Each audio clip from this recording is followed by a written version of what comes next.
Mateus capítulo 15. Então chegaram ao pé de Jesus uns escribas e fariseus de Jerusalém, dizendo: Por que transgridem os teus discípulos a tradição dos anciãos?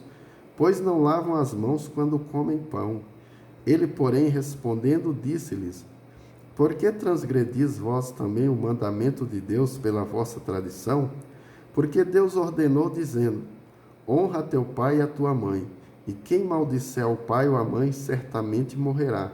Mas vós dizeis: qualquer que disser ao pai ou à mãe, é oferta ao Senhor o que poderia se aproveitar de mim, esse não precisa honrar nem seu pai, nem a sua mãe. Assim, invalidastes pela vossa tradição o mandamento de Deus. Hipócritas, bem profetizou Isaías ao vosso respeito, dizendo: Esse povo se aproxima de mim com a sua boca e me honra com os seus lábios, mas o seu coração está longe de mim. Mas em vão me adoram, ensinando doutrinas que são preceitos de homens. E chamando a si a multidão, disse-lhes: Ouvi e entendei. O que contamina o homem não é o que entra na boca, mas o que sai da boca. Isso é o que contamina o homem. Então, acercando-se dele os seus discípulos, disseram-lhe: Sabes que os fariseus, ouvindo estas palavras, se escandalizaram? Ele, porém, respondendo, disse: Toda planta que meu Pai Celestial não plantou será arrancada. Deixai-os, são condutores cegos. Ora, se um cego guiar outro cego, ambos cairão na cova. E Pedro, tomando a palavra, disse-lhe: Explica-nos esta parábola. Jesus, porém, disse: Até vós mesmos estáis ainda sem entender? Ainda não compreendestes que tudo o que entra pela boca desce para o ventre e é lançado fora? Mas o que sai da boca procede do coração, e isso contamina o homem. Porque do coração procedem os maus pensamentos, mortes e adultérios, prostituição, furtos, falsos testemunhos e blasfêmias. São estas coisas que contaminam o homem, mas o comer sem lavar as mãos, isso não contamina o homem. E partindo Jesus dali, foi para as partes de Tiro e Sidom.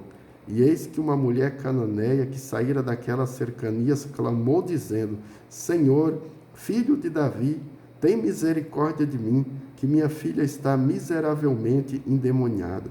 Mas ele não lhe respondeu palavra. E os seus discípulos chegaram ao pé dele, dizendo: Despede-a, que vem gritando atrás de nós.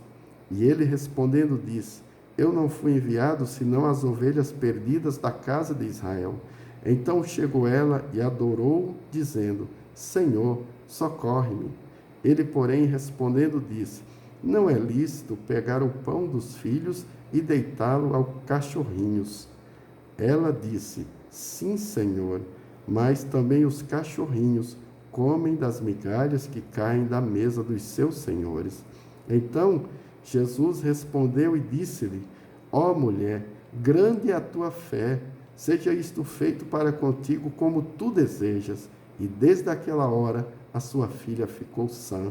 E partindo Jesus dali, chegou ao pé do mar da Galileia, e subindo a um monte, assentou-se lá.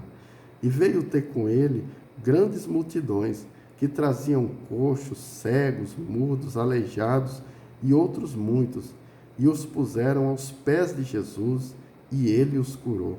De tal sorte que a multidão se maravilhou ao ver os mudos falarem, os aleijados sãos, os coxos andarem e os cegos ver, e glorificavam a Deus, ao Deus de Israel.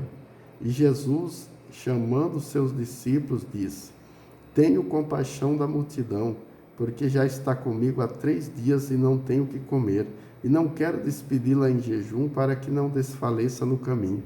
E os seus discípulos disseram-lhe: De onde nos viria num lugar deserto tantos pães para saciar tal multidão? Jesus disse-lhes: Quantos pães tendes? E eles disseram: 7, e uns poucos peixinhos. Então mandou a multidão que se assentasse no chão, e tomando os 7 pães e os peixes, e dando graças, partiu-os, e deu aos seus discípulos, e os discípulos à multidão. E todos comeram e se saciaram, e levantaram do que sobejou 7 cestos cheios de pedaços. Ora, os que tinham comido eram quase 4.000 homens, além de mulheres e crianças. E tendo despedido a multidão, entrou num barco e dirigiu-se ao território de Magadã.